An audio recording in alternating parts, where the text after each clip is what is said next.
के हमारे live session में आप सभी का स्वागत है। My name is Manisha Puri. आज के हमारे लाइव सेशन में हम बात करेंगे बी कीपिंग यानी मधुमक्खी पालन के बारे में। मधुमक्खी पालन का व्यापार कृषि के साथ साथ होने वाला व्यापार है। इस व्यापार की सहायता से आपको सीजनली काफी मुनाफा होगा। इस व्यापार के लिए आपको मधुमक्खी पालन संबंधित जानकारियां प्राप्त करने की आवश्यकता होती है, जिसके बारे में जानकारी देने के लिए आज हमारे साथ मौजूद हैं mister Dheeraj Sharma, director of high tech natural products India limited. और आज के सेशन के लिए हमारे साथ अपने सवालों के साथ मौजूद हैं mister R K Saxena sir. Live session की शुरुआत करने से पहले I request mister R K Saxena sir to tell us more about the industry. Thank you Manisha. Devvrat ji, बहुत स्वागत है उद्यमी में आपका। नमस्कार जी। नमस्कार। ये जो बी कीपिंग मधुमक्खी का जो पालन का एक परंपरा रही है भारत में, ये मेरे ख्याल से अत्यंत प्राचीन परंपराओं में से एक रही है। बिल्कुल सही बात। और अगर आज के परिप्रेक्ष्य में बात करें तो जैसा हमारा उद्देश्य है कि किसानों की आय बढ़े और उनकी फसलों की उपज बढ़े, तो कैसे इस लक्ष्य को पूरा करने में इस मधुमक्खी पालन का किस तरह से सहयोग हो सकता है और इससे हम किस तरह किसान लाभान्वित हो सकते हैं। मैं इस तरह से इस बात की शुरुआत देवव्रत शर्मा जी से करना चाहूंगा कि वो इस बारे में कुछ बताएं। जी, आपने काफी अच्छे सवाल किए हैं और पूरा ये तो आपने मधुमक्खी पालन के लिए विशेष चीजें आप जानना चाह रहे हो और स्पेशली हमारे जो किसान भाई है इससे काफी लाभान्वित होंगे और जो न्यू एंटरप्रेन्योर्स आप जो डेवलप कर रहे हैं उनके भी काफी काम आने वाली चीज है ये जी। मैं आपसे बताना चाहूंगा कि जो मधुमक्खी पालन है इसके करने से जितना लाभ एक मधुमक्खी पालक को होता है उससे 14 गुना या 15 ज्यादा लाभ एक फार्मर को होता है, किसान को हो जाता है। हम अपनी एक निश्चित भूमि में जब मधुमक्खी पालन की अगर हम परिभाषा की बात करेंगे कि जो हमारी एक निश्चित भूमि कोई नहीं बढ़ा के देगा, जो हमारी भूमि है उसी में ही हम अपनी आय के साथ साथ अपने खेतों की पैदावार बढ़ा लेते हैं। तो जो पोलिनेशन की जो प्रक्रिया है, जो परपरागण की जो क्रिया है, मधुमक्खी एक फूल से दूसरे फूल पे जाके करती है, तो ऐसे में जो हमें हनी तो मिल ही जाता है, वो नेक्टर लेके आती है, पोलन लेके आती है, बाहर से प्रोपोलिस लेके आती है और फिर उनको वो हनी को में कन्वर्ट करती है, वो नेक्टर को, और वो जो पोलन और प्रोपोलिस है उसको वो स्टॉक करती है अपने बच्चों के लिए।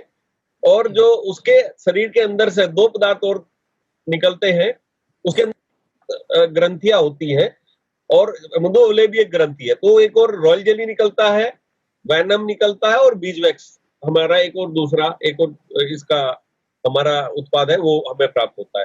तो ऐसे में एक हमारे जो साइंटिस्ट है आइंस्टीन, उन्होंने कहा है कि यदि पृथ्वी से मधुमक्खी खत्म होगी तो उसके 3 साल के अंदर मानव जाति सर्वाइव नहीं कर पाएगी, क्योंकि हमारे में जो अभी यूएन का एक स्टेटमेंट आया है उसके अनुसार कि $562 बिलियन का पैदावार में बढ़ोतरी केवल मधुमक्खी पालन की वजह से हो रही है पूरी दुनिया के अंदर। तो मैं सीधी भाषा में बताना चाहूंगा कि हमारे जो किसान भाई हैं, दर्शक भाई हैं, उनको आराम से समझ में आ जाए कि जो नर प्लांट है वो उस जो फ्लावर्स है उसके ऊपर जाती है, फिर मादा पे जाती है, तो वो उसके परपरागण की क्रिया होती है, फिर निषेचन की फूल की क्रिया हो जाती है, उसके बाद फल बनता है। तो हमारे ऐसे बहुत सारे फ्लावर्स जो बिना परपरागण के गिर जाते हैं, वो फल नहीं कन्वर्ट हो पाते। यदि उसका पॉलिनेशन हो जाए, वहां मधुमक्खी लगा दी जाए, तो उनका परपरागण की क्रिया हो जाती है, उससे हमारे फलों की संख्या बढ़ जाती है। और इसके हम जो फायदे हैं हमारे तलहन में, दलहन में, हॉर्टिकल्चर क्रॉप्स में या बहुत सारी हमारी सब्जियों की दूसरी वेजिटेबल्स क्रॉप्स है, उनमें सब में हम इसका लाभ उठा सकते हैं। तो हमारे भारत सरकार में जो प्रधानमंत्री जी नरेंद्र मोदी का जो सपना है कि अपने किसानों की आय डबलिंग करने का, मैं उसमें ये कहूंगा कि इसका मुख्य रोल जो है मधुमक्खी का है। और पीएमओ में EAC to PM, economic advisory council to the prime minister, उनके अंडर में एक बीकीपिंग डेवलपमेंट कमेटी बनी थी लगभग 3 साल पहले, मैं उसका सदस्य भी हूँ। और उसके अंदर हमने देश भर में जगह जगह मीटिंग जाके किया, फार्मर्स की, बीकीपर्स की जो समस्याएं इकट्ठी करी और उनको एक प्लेटफार्म पे लाए और वो रिपोर्ट हमने मतलब प्रधानमंत्री जी को दी। और जो हमारी रिकमेंडेशंस है वो सभी मंत्रालयों को दी गई है कि कैसे हम आगे आने वाले जो 2022 तक प्रधानमंत्री जी का जो कृषि प्रधान देश हमारा है और कृषकों की हमें आय को डबलिंग करना है, तो उसमें हमारा मधुमक्खी का क्या रोल हो सकता है, पूरी रिपोर्ट पब्लिश हो चुकी है। अब सर ये बताइए कि मान लीजिए आज कोई एक नया एंटरप्रेन्योर इस जी। फील्ड में आना चाहता है, हाँ जी। वो किसान हो सकता है या कोई भी हो सकता है, जी। तो उसको अपनी ये शुरुआत कैसे करना चाहिए और उसको ट्रेनिंग वगैरह के लिए जो ज़रूरत होगी, उसके लिए क्या संभावनाएँ हैं उसके पास? ऐसा है जी कि देखो, मधुमक्खी पालन में सबसे पहला ज़रूरी जो सब्जेक्ट है, आपने जो नाम लिया है ट्रेनिंग का, बिना ट्रेनिंग के मैं कहूँगा मधुमक्खी पालन बिल्कुल नहीं करना चाहिए, ट्रेनिंग लेके ही मधुमक्खी पालन करना चाहिए। जी, इसमें जो है हम हमारा सेंटर पे भी मधुमक्खी पालन की ट्रेनिंग होती है, हर महीने ट्रेनिंग होती है। मैं जी। 15 अगस्त से मेरे पास एक विशेष डिमांड आ रही थी, हज़ारों किसानों की डिमांड थी या दूर बैठे लोग हैं लॉकडाउन के चलते, जैसे कि आज हम अपनी लाइव वो कर रहे हैं, इसी तरह से कह रहे हैं कि हमें ट्रेनिंग दी जाए। तो मेरी जो है 15 अगस्त से हम ट्रेनिंग स्टार्ट कर रहे हैं, जो लाइव ट्रेनिंग होगी, जिसमें 10 बेसिक लेक्चर होंगे और 5 हमारे एडवांस ट्रेनिंग के होंगे। 5 में हमारे जो पाँचों प्रोडक्ट है उनमें उनको पकड़ेंगे, रॉयल जेली का एक दिन रखेंगे, एक दिन पोलन का रखेंगे, एक दिन प्रोपोलिस का रखेंगे, वैनम का रखेंगे और बीजवैक्स का रखेंगे और 10 हमारे बेसिक के होंगे। तो हमारे 15 लेक्चर होंगे, जो हमारी ऑनलाइन ट्रेनिंग होगी। तो वो अच्छा। ट्रेनिंग लेना बहुत ज़रूरी है, वरना हम ऐसी छोटी-छोटी गलती कर लेते हैं मधुमक्खी। जैसे मैं एक छोटा-सा एग्ज़ाम्पल दूँगा कि गाय एक है, उसको एक खूँटे पे बाँधा हुआ है और उसको खोल के आपने दूसरी जगह बाँध दिया। अगर मधुमक्खी के बॉक्स को हम इस तरह से उसकी जगह चेंज कर देंगे, मैं एक छोटा-सा ही एग्ज़ाम्पल दे रहा हूँ। जी, जी। तो मधुमक्खी जहाँ से निकली थी, वो वहाँ से निकलेगी और वो उसके बाद जो चेंज कर दी थी जगह, वो लेकिन वहाँ जाएगी जहाँ पहले बॉक्स रखा था। तो हमें कम से कम अगर बीहाइव की अगर जगह चेंज करनी है, तो 3 से 4 किलोमीटर दूर जाके उसको माइग्रेट करना पड़ेगा 10 दिन के लिए, उसके बाद हम जगह बदल सकते हैं। अदरवाइज़ वो वहीं आ जाएँगी। तो ये मैं एक छोटा-सा एक एग्ज़ाम्पल दिया है। जी, लेकिन बहुत बड़ी बात है सर, इतना छोटा-सा उदाहरण है लेकिन बहुत बड़ी बात है ये। हाँ, लेकिन ये इससे जो है लॉस हो जाता है। तो ऐसे छोटे-छोटे एग्ज़ाम्पल्स हैं जो भविष्य में जो हमने काम करके या नुकसान उठा के सीखे हैं, हम चाहेंगे कि वो जनता को, पब्लिक को उनके आसानी से उनके काम आ जाए और वो नुकसान उनको ना हो जो हमें हुआ है। जी, जी। जी। अच्छा देवराज जी, इसमें ये बताइए, अभी आपने ज़िक्र किया अपनी बात में कि हाँ जी। हमको इस बिज़नेस में शहद के अलावा जो प्रोडक्ट्स मिलते हैं, हाँ जी। वो कौन-कौन से हैं और उनकी क्या उपयोगिता है? जी, मैं ज़रूर। पहले मैं शहद की चर्चा करूँगा, जो हमारे मधुमक्खी पालक भाई भी हैं जो पुराने, कई लोग जी, कच्चा शहद निकालते हैं, तो मैं सबसे अनुरोध करूँगा कि वो कच्चा शहद ना निकालें और स्पेशली नए लोग को तो हम ट्रेन करते ही हैं कि वो अपना सील्ड हनी निकाल लें। मैं जी, आपको कुछ उसकी वीडियो या इसके लिए जो भी कुछ होगा, मैं वो शूट आपको भी उपलब्ध करा इस तरह से जी, है। मैं अपने घर पे भी अर्बन बीकीपिंग भी मैं करता हूँ, मैं यहाँ दिलशाद गार्डन में भी रहता हूँ, मेरा यूनिट सहारनपुर के अंदर है। तो यहाँ भी हमारे 2 बॉक्स है, लगभग 100 किलो से ज़्यादा हनी उनमें अभी भी कलेक्ट हुआ है। तो अच्छा, और लगभग 4-4 मेरे सुपर लगे हुए हैं उनके अंदर और एक स्ट्रॉन्ग कॉलोनी है। तो इसमें जो है, जो हमारे शहद हमें कैसे लेना है, वो अच्छी क्वालिटी का ही शहद तभी मिल पाएगा। हम कच्चा शहद ना निकाल लें, अंडे लार्वे ब्रूड के छत्तों में से शहद ना निकाल लें और हम सील्ड हनी निकाल लें, सुपर चैम्बर से हनी निकाल लें और उसके बीच में क्यून एक्सक्लूडर लगा के हनी निकाल लें, तो वो उनके लिए ज़्यादा अच्छा होगा। तो इससे उनका प्रोडक्शन भी ज़्यादा आएगा और वो अच्छी कीमती शहद को आसानी से बेच पाएँगे, क्योंकि जो कच्चा शहद है उसके लिए फिर प्लांट की ज़रूरत पड़ती है, उसको प्रोसेसिंग की ज़रूरत पड़ती है, वो कुछ ज़रूरत नहीं पड़ेगी। और जी, प्रिजर्वेटिव डालने की ज़रूरत नहीं है, हनी अपने आप में खुद प्रिजर्वेटिव है और ये कभी खराब नहीं होता अगर उसका हमें भंडारण ठीक-ठाक से किया है।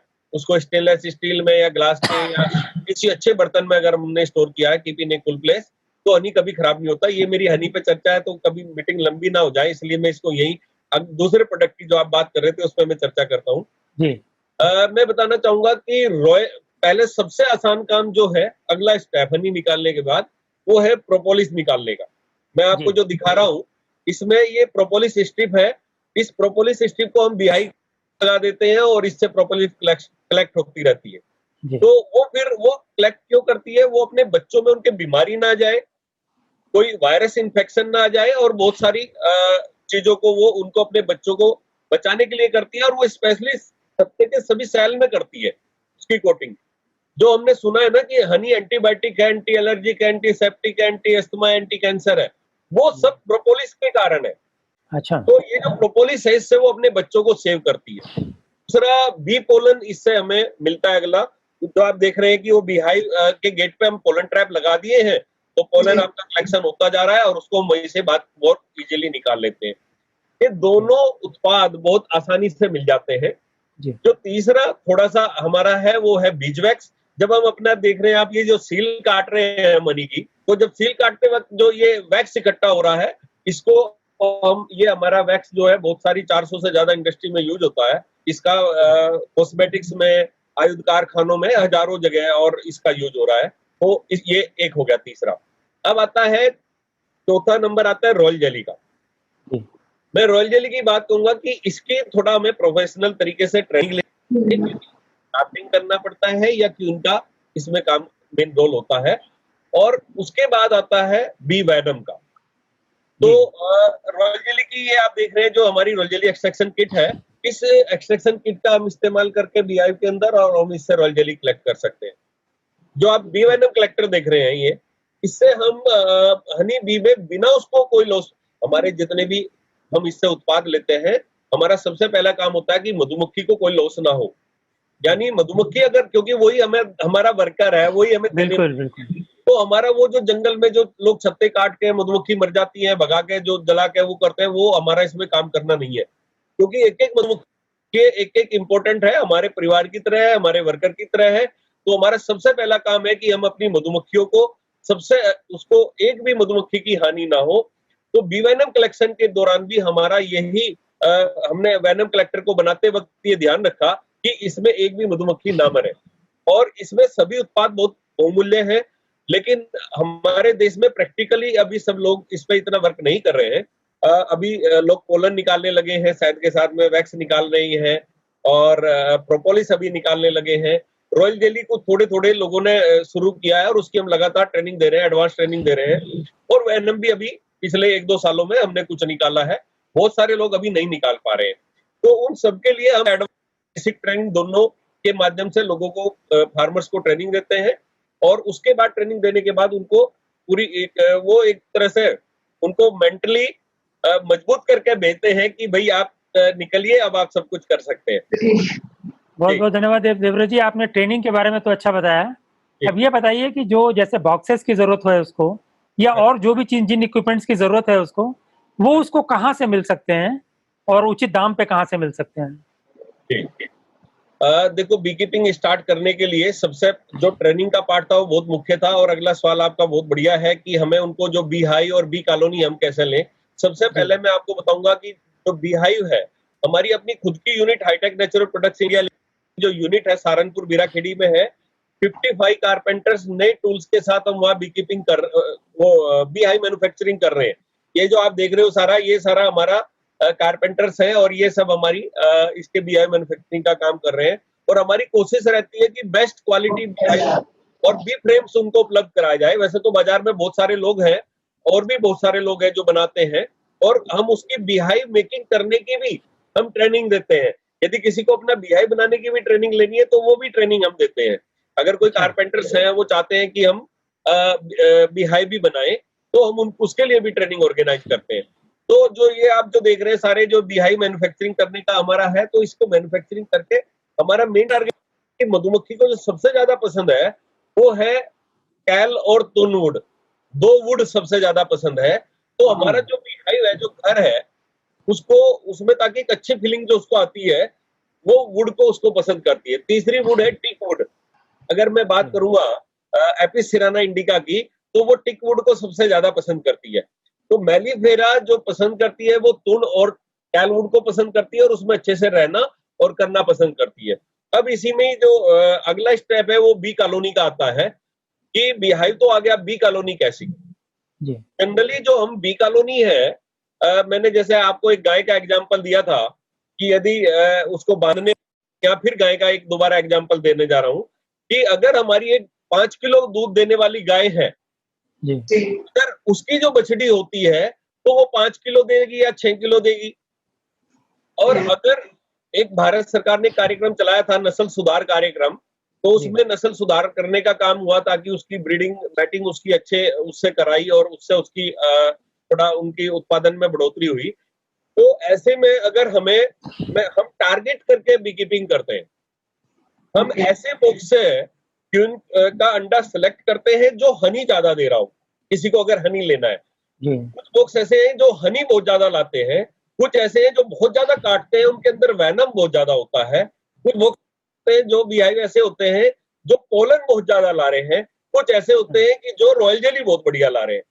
तो अगर हमने ये टारगेट किया मेरे को रॉयल जेली ज्यादा चाहिए, तो उसको रॉयल जेली वाली हम क्वीन उपलब्ध कराएंगे, यंग क्वीन देंगे, उनके लिए वैसी क्वीन बनाएंगे। और क्योंकि क्वीन उसका जो सबसे इंपॉर्टेंट पार्ट है क्वीन, अगर रानी हमारी अच्छी है तो आप समझिए कि आपकी कॉलोनी भी स्ट्रॉन्ग होगी, उसमें ब्रीडिंग भी ज्यादा होगी, वो डेली अपने बॉडी के वेट का 2.5 गुना ज्यादा तक अंडा वो प्रतिदिन देती है। और वो रॉयल जेली का सेवन करती है रोजाना, और उसके जो वर्कर्स हैं उसको रॉयल जेली खिलाते हैं। आप जानते हैं रॉयल जेली हमारे लिए कितनी इंपॉर्टेंट है। हम लोग उसको भी खैर निकाल लेते हैं, निकाल लेंगे तो आपको दिखाएंगे भी अभी इसमें। तो रॉयल जेली बहुत ही इंपॉर्टेंट प्रोडक्ट, और आज हमारे देश में वो निकलने लगी है, हमने उसको शुरुआत कर दिया है। तो हमारी हम ये दूसरे प्रोडक्ट निकाल सकते हैं, उसमें आगे भविष्य में चर्चा करेंगे। तो मैं अभी बात कर रहा हूँ कि वो सामान मिलने की, तो वो सारे टूल्स मिलने के लिए हमने जो हमारी high tech natural products India limited है, सुपर बी की जो हमारी टीम है, वो सारे टूल्स इक्विपमेंट्स जो है रिजनेबल रेट पे लोगों को उपलब्ध करा रहे हैं। बाजार में और भी कई ऑप्शंस है, आप उनको भी आप देख सकते हैं। जी सर, मान लीजिए एक एंटरप्रेन्योर आज इसकी नई शुरुआत करता है, तो छोटे स्केल पे वो कितने शेल्फ यूज करे और क्या इक्विपमेंट्स लगाए, अगर उसको छोटे स्केल पे करना है तो?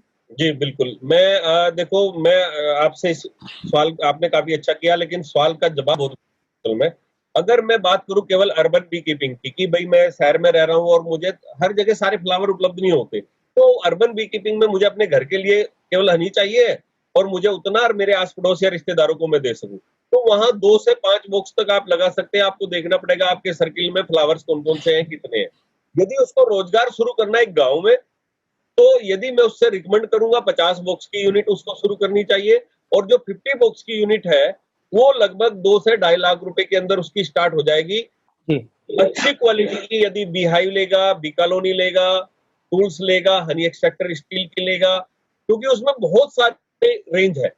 लोग जो है आम के डब्बे बीहाइव बना देते हैं, और कुछ भी किसी पापड़ी के, पीपल के, नीम के, कोई किसी भी चीज के बना देता है।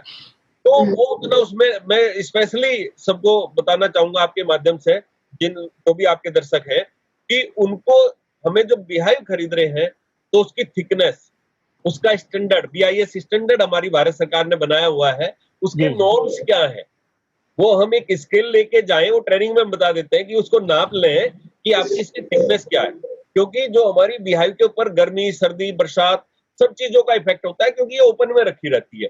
अगर हमारी थिकनेस उसकी बीहाइव की कम है तो उसके अंदर गर्मी भी ज्यादा लगेगी, ठंड भी ज्यादा लगेगी, बारिश आएगी तो पानी, आम क्या करता है, बाहर से पानी लेता है, अंदर छोड़ देता है, उसका अंदर गिल्ला रह जाता है, बहुत सारी ऐसी होती है। सीजनिंग लोग नहीं करते, सुखाकर लकड़ी के बीहाइव नहीं बनाते। तो ये बहुत सारे बहुत छोटे छोटे हैं चीजें जिनका विशेष ध्यान रखना पड़ता है। तो हमारा जो एक्सपीरियंस है उसके आधार पे हम अपनी सारी चीजें तैयार करते हैं, ताकि उन सब चीजों की प्रॉब्लम एक बीकी ना आए। अच्छा सर, छोटे स्केल पे शुरू करने के लिए लगभग उसको कितना इन्वेस्टमेंट की जरूरत होगी? मैं जो बता रहा था कि जो 50 बॉक्स की यूनिट है लगभग वो 2 से 2.5 लाख रुपए में स्टार्ट होती है। यदि लेकिन कोई 10 बॉक्स की यूनिट से मिनिमम मैं कहूंगा 10 बॉक्स से नीचे, हाँ वही बिगनिंग के ही पूछ रहा हूँ मैं, बिगनिंग के तो लगभग उसका 50,000 रुपए में शुरू हो जाता है जी। और इस पर रिटर्न्स क्या रहते हैं? अगर वो केवल हनी लेता है जी, तो मैं ये कहूंगा कि उसको अगर वो 25 टू 30 केजी हनी पर बीहाइव से वो एनुअली निकाल सकता है, तो ऐसे में 250 से 300 किलो हनी उसका एनुअली निकल जाएगा 10 बॉक्स से। जी। और अगर उसके अपने आस पड़ोस में आजकल सोशल मीडिया इतना बढ़िया साधन मिला है, उससे वो अपनी मार्केटिंग कर लेता है। बाजार में कोई भी हनी 300 से कम नहीं है, तो अगर वो उसको अपने आस पड़ोस वाले को, रिश्तेदारों को, जानकारों को बेचता है, उसकी मार्केटिंग खुद करता है, तो लगभग 90,000 रुपए का उसका हनी 300 रुपए किलो भी बेचेगा तो बिक जाएगा। क्योंकि आज लोगों को विश्वास हनी पे नहीं रहा, क्योंकि इसमें कई तरह की एडल्ट्रेशन होने लगी है। तो ऐसे में जो खरीदार है वो अगर उसको संतुष्टि हो जाए, यार इसने मेरे सामने हनी निकाल के मेरे को दिया है, तो वो उसको मनमानी कीमत देने के लिए तैयार, कीमत दे सकता है। वो 300 दे, 400 दे, 500, जो वो चाहेगा, वो जैसी मार्केटिंग चाहेगा वैसी वो कर सकता है।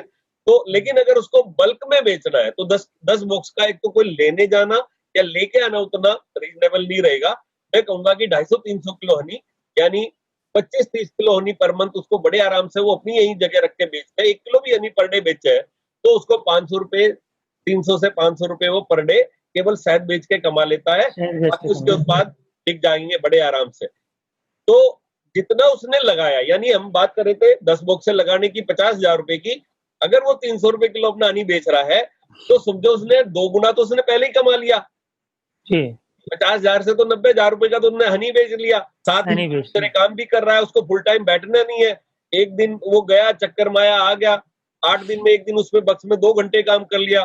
तो वो ये एक तरह से अगर फुल टाइम करना है तो मैं कहूंगा तो 50 बॉक्स ले, 50 से नीचे ना ले, क्योंकि अगर उसको माइग्रेट भी करना पड़ेगा एक जगह से दूसरी जगह तो वो इजीली माइग्रेशन कर सकता है और ज्यादा प्रोडक्शन ले सकता है। और अगर फिर वो हनी से और दूसरी चीजों में शिफ्ट करेगा, पोलन निकालेगा, रॉयल जेली निकालेगा, वेनम निकालेगा, तो वो और अच्छे पैसे कमा सकता है। लेकिन अगर हम इसी हनी को बल्क में बेचने की बात करते हैं तो फिर उतनी अच्छी कीमत नहीं मिलती है, क्योंकि बल्क में ले जाने वाले लोग जो है उसमें एक अच्छा मार्जिन दूसरे लोग भी ले लेते हैं।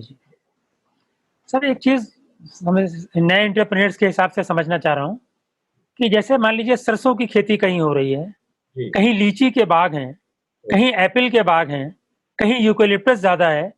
इन अलग अलग जगहों पर अगर हम हनी इकट्ठा करते हैं तो क्या इसकी क्वालिटी में कोई फर्क होगा? जी, क्या उसकी क्वालिटीज में कोई मतलब विशेष चीज होगी? आपने काफी अच्छा टच किया है सवाल। मैं आपको बताऊंगा कि देखो जो सरसों का हनी है वो पूरा का उसकी एफजी होती है 0.95 जी, उसकी एफजी होती है 0.95, लेस देन 1 होती है, और वो पूरा का पूरा क्रिस्टलाइज हो जाता है बहुत जल्दी। जो हनी की जिस हनी की एफजी लेस देन या 1.8 1.08 होती है या 1.1 तक भी होते हैं, वो बहुत जल्दी क्रिस्टलाइज होते हैं। और क्रिस्टलाइजेशन की ऐसी भ्रांति हमारे देश में है कि हनी क्रिस्टलाइज हो रहा है तो चीनी है। इस चीज का फायदा दूसरे कंपनियां, बड़ी बड़ी ब्रांडेड कंपनी उठाती है और वो ऐसे सिरप बाजार में बेचती है हनी के रूप में कि जो हनी जैसे दिखते हैं और हनी होते नहीं है। ये एक हमारे इसमें इंडस्ट्री में माइनस पॉइंट है। अब मैं बात करूंगा कि आपने कहा कि सरसों के शहद में, यूकलिप्टस में, लीची में, नीम में, जामुन में, सहजन में, सभी हनी की हर प्लांट की मेडिसिनल प्रॉपर्टी अलग अलग होती है। जैसे नीम हनी और जामुन हनी है स्पेशली फॉर डायबिटिक पेशेंट, हमारा रेस्पिरेटरी सिस्टम को बेटर करता है नीम हनी। नीम हनी मैंने देखा है, मैं अभी इस दौरान बात कर रहा हूँ, मेरा ज्यादा से ज्यादा हनी नीम हनी सेल हो रहा है। और वो इतना अच्छा है कि जो मैं छोटा सा कोरोना टच कर लूं तो वो हमारे लंग्स को जो ब्लॉक कर दे रहा है उसमें नीम हनी काफी अच्छा काम कर रहा है। और उसमें भी मैं आपसे ये कहूंगा कि जो अभी हमारे वर्तमान में जो भारत सरकार के FSSAI के स्टैंडर्ड्स हैं उसमें लोग कुछ भी पैक करके अभी दे देते हैं, तो मैं उनको थोड़ा सा एक इम्प्रूव करने की बात है। और मैं सभी से कहूंगा कि वो किसी मधुमक्खी पालन करने वाली यूनिट से या ऐसी जगह से ही हनी खरीदे जो डायरेक्टली बीकीपिंग करते हो, यदि किसी ने हनी खरीदना हो। देवेंद्र जी, इस व्यवसाय के लिए क्या हमको कुछ परमिशन या लाइसेंसेस की भी जरूरत है या नहीं? सर आपका बहुत बढ़िया सवाल है। ये बिल्कुल किसी लाइसेंस की जरूरत नहीं है, लेकिन यदि हम अपने बी हाई बी कॉलोनी का 10 बी हाई से नीचे कोई रजिस्ट्रेशन नहीं होता, उसका नाम है नेशनल बी बोर्ड, राष्ट्रीय मधुमक्खी बोर्ड। वो एक भारत सरकार में कृषि मंत्रालय के अंडर में काम करता है। मैं उसकी राष्ट्रीय कार्यकारिणी सदस्य हूँ, MC मेंबर हूँ नेशनल बी बोर्ड का। और BIS में FAD3 की जो कमेटी है, जो इंस्ट्रूमेंट्स जहां हमारे इनका मानक बनाते हैं, मैं उसकी भी कमेटी में हूँ।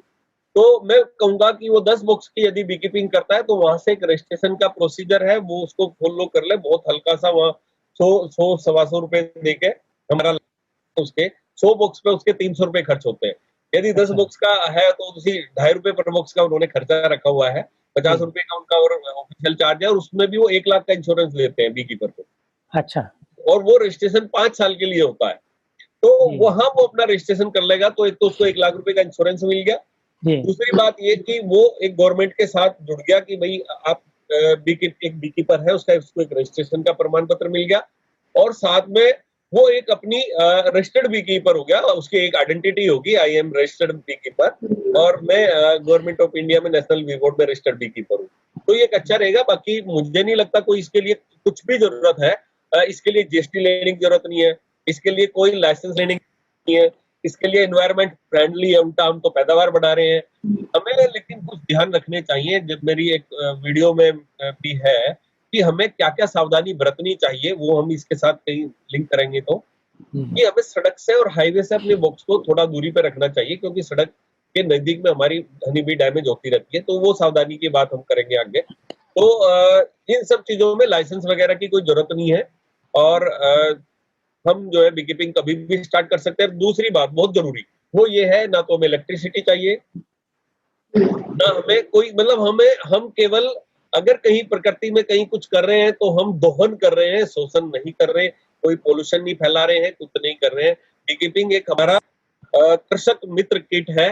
तो ये एक मैं कहूंगा कि जो भी किसान मधुमक्खी पालता है, मैं इसके लिए तो एक और ऊपर आगे आके एक बात कहना चाहूंगा कि जो मधुमक्खी पालक किसान है उसको भारत सरकार की और दूसरी सुविधाएं मिलनी चाहिए, और जो नहीं है, क्योंकि ऐसे में जो मधुमक्खी पालक किसान है वो अपनी ज्यादा ध्यान रख पाएगा, अपनी पैदावार ज्यादा बढ़ा पाएगा। तो अगली आने वाला जो टाइम है वो ये है मधुमक्खी पालक किसान, यानी उसकी मधुमक्खी सबसे पहली जरूरत है। जैसे खेत को जो है खाद चाहिए, पानी चाहिए, बीज चाहिए, उसी तरह मधुमक्खी भी उसके लिए बहुत उपयोगी है और वो जरूरी है, वो रखनी चाहिए। जी दिव्य जी, इस व्यवसाय के भविष्य को आप कैसे देखते हैं?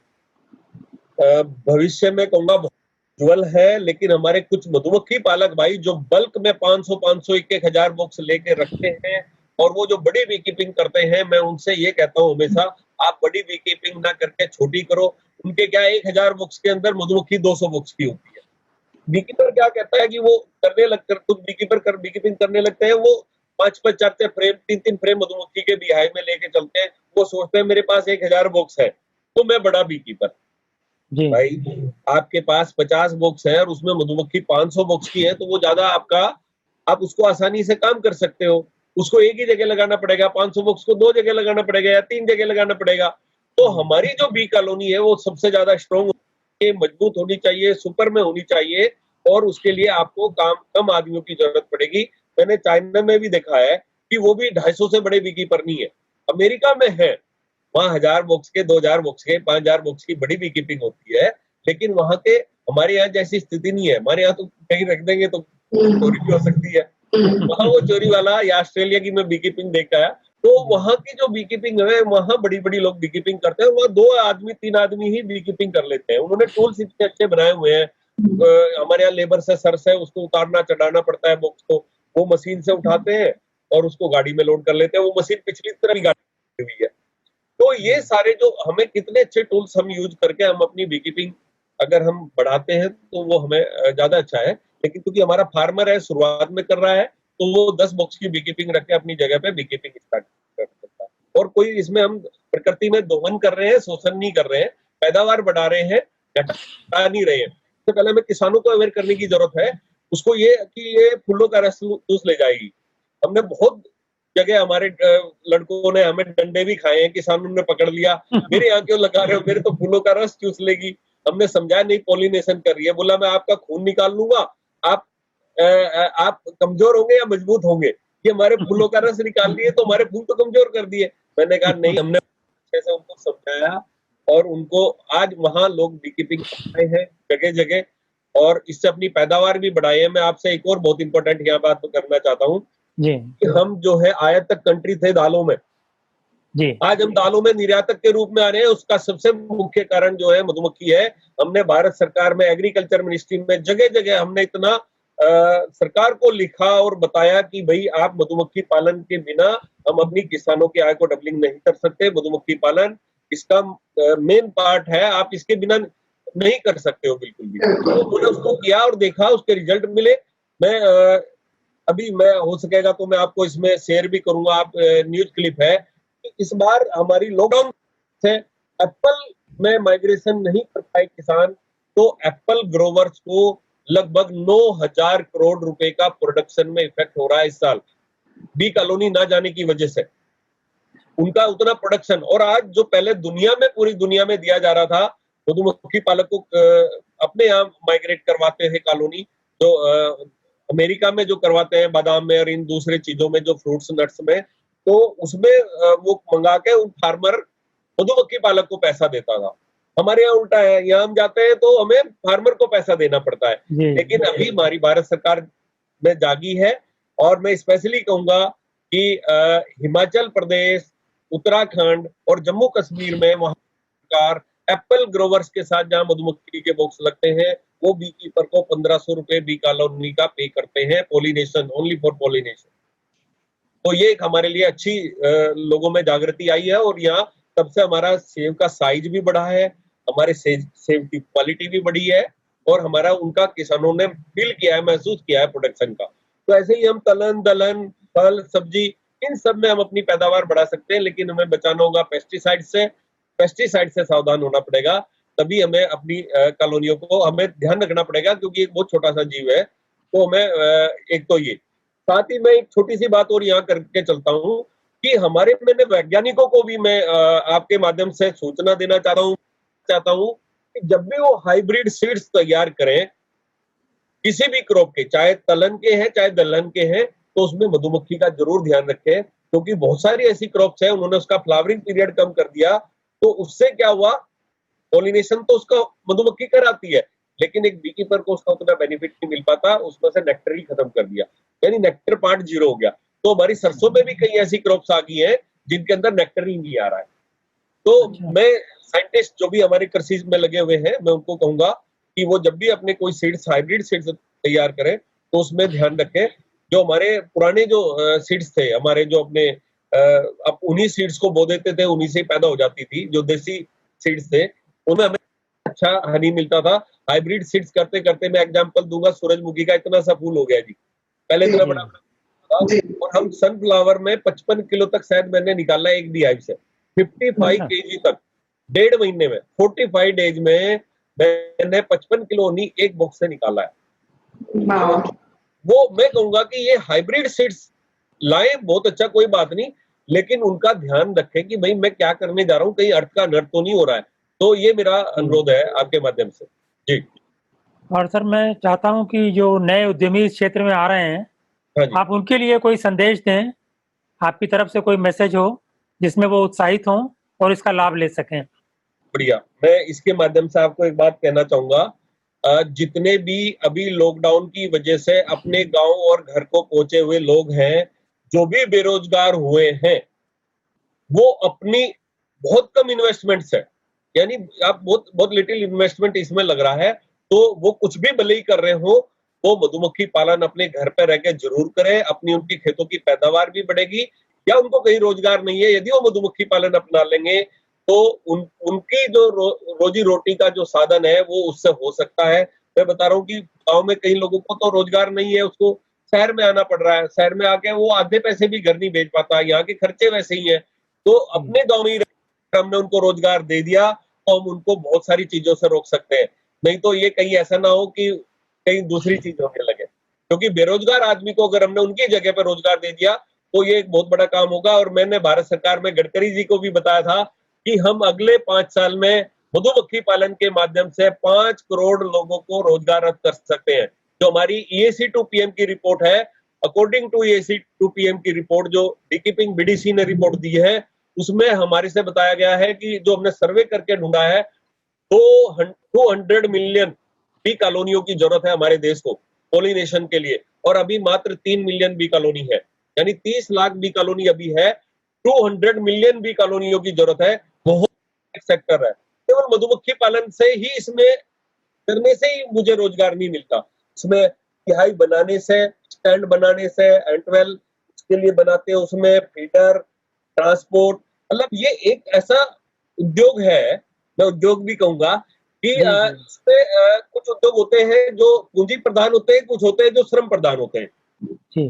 तो मधुमक्खी पालन ऐसा है जो पूंजी प्रधान नहीं है, श्रम प्रधान है, और इसमें बहुत छोटी पूंजी से हम इसको स्टार्ट कर सकते हैं। कोई टाटा बिरला मधुमक्खी पालन नहीं कर सकता, हमारा किसान या हमारा बेरोजगार भाई या एक गांव में रहने वाला वो आसानी से अपना पैदा कर सकता। हाँ, रिलायंस बोतल में भर के शायद बेच सकता है, लेकिन बिक्री तो हमारा जो कंपटीशन में टाटा बिरला नहीं आने वाले हैं, रिलायंस नहीं आने वाला, हमारा कंपटीटर हम आपस में, और कंपटीशन भी नहीं है। तो हम अपने शहद को अपनी जरूरत के लिए पैदा करें, जो हमारे खुद के लिए काम आने वाला है। जैसे कि आज अब लॉकडाउन में हमने देखा है कि हम दूसरी चीजें हमें भूल गए, तो हमें सबसे पहले अपने जरूरत की चीजें हमने अपनाई, और हमें जरूरत अपने लिए है, हमें क्या चाहिए, उसमें शहद एक उपयोगी चीज है जिससे हम अपने आप को ठीक रख सकते हैं। वर्ल्ड में हम नंबर 1 शुगर पेशेंट है हमारा कंट्री, तो हम शहद को अगर हमने 70-80% हनी से हमने चीनी को रिप्लेस कर लिया, तो वो अपने लिए एक बहुत बड़ा काम हो गया। दूसरी बात, हम अपने आप को रोजगार कर सकते हैं। तो मैं जितने भी भाई लौटे हुए हैं, गांव के भाई हैं, उन सबसे कहूंगा कि आप मधुमक्खी पालन जरूर अपनाएं। और किसान भाइयों को, यदि हम भारत सरकार के जो प्रधानमंत्री जी हैं मोदी जी का, उनके सपने को वास्तव में पूरा करना है, तो हमें मधुमक्खी पालन अपना के किसानों की आय को डबलिंग कर सकते हैं। जी देवव्रत जी, बहुत धन्यवाद, बहुत धन्यवाद। आपने बहुत अच्छे से ये सब चीजें एक्सप्लेन की। अब मैं पनीशा से रिक्वेस्ट करूंगा। Thank you so much Devvrat Sharma sir, आपने बखूबी इस व्यापार के बारे में हमें, हमारे व्यूअर्स को जानकारी दी। आपने हमें समझने में मदद की इस व्यापार के बारे में, इसकी मार्केटिंग के बारे में, इससे जुड़े सभी सवालों का जवाब आपने हमें दिया, और इसकी फ्यूचर ग्रोथ के बारे में भी आपने बताया कि इसकी फ्यूचर में भी काफी डिमांड है। Thank you so much sir इस सेशन के लिए। Thank you, R.K. Saxena sir, for your wonderful questions as always. Thank you. हम हमेशा ही अपने व्यूअर्स के लिए लेकर आते हैं हमारे लाइव सेशन की मदद से इंडस्ट्री रिलेटेड सारी जानकारी। अगली बार फिर हाजिर होंगे एक नए व्यवसाय के साथ। EDP ट्रेनिंग इसका बहुत ही इंपॉर्टेंट पार्ट है। आज ही रजिस्टर करें ऑनलाइन ट्रेनिंग्स के लिए www.udemy.org.in। Thank you.